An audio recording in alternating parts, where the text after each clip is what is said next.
We need to drastically reduce our carbon emissions in order to stave off the worst impacts of climate chaos. And we need to be doing this now. But as more and more truly carbon-free technologies come on board, a whole array of questionable alternatives, such as biofuels, carbon offsets, and carbon capture and storage, are proliferating.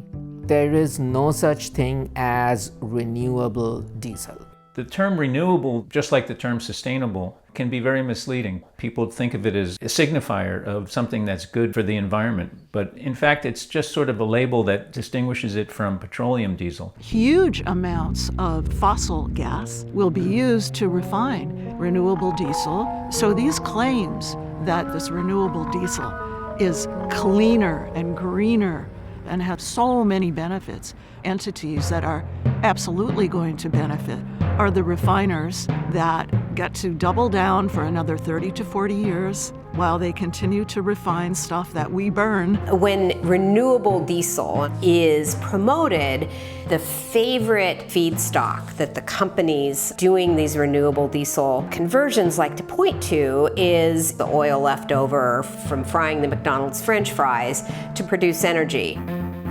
The problem is there are just not enough French fries in the world to produce the volume of renewable diesel that they're talking about producing in these major conversions.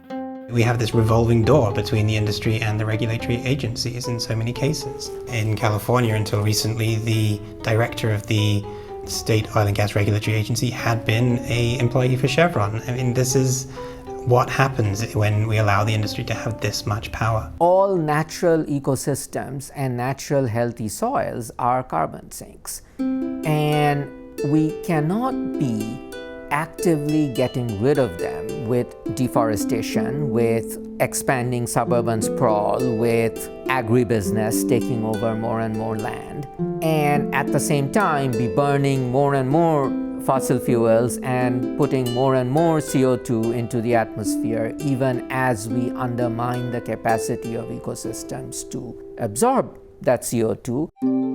There are a lot of solutions that are presented to us that at first glance look kind of good because they have the words green or renewable in them. But then when you dig into them more deeply, it turns out that not only are they a waste of precious time, but they actually are climate solutions that are worse for the climate. It's like chasing chimeras, a beast from Greek mythology, which sounds fabulous but ends up to be a fanciful illusion.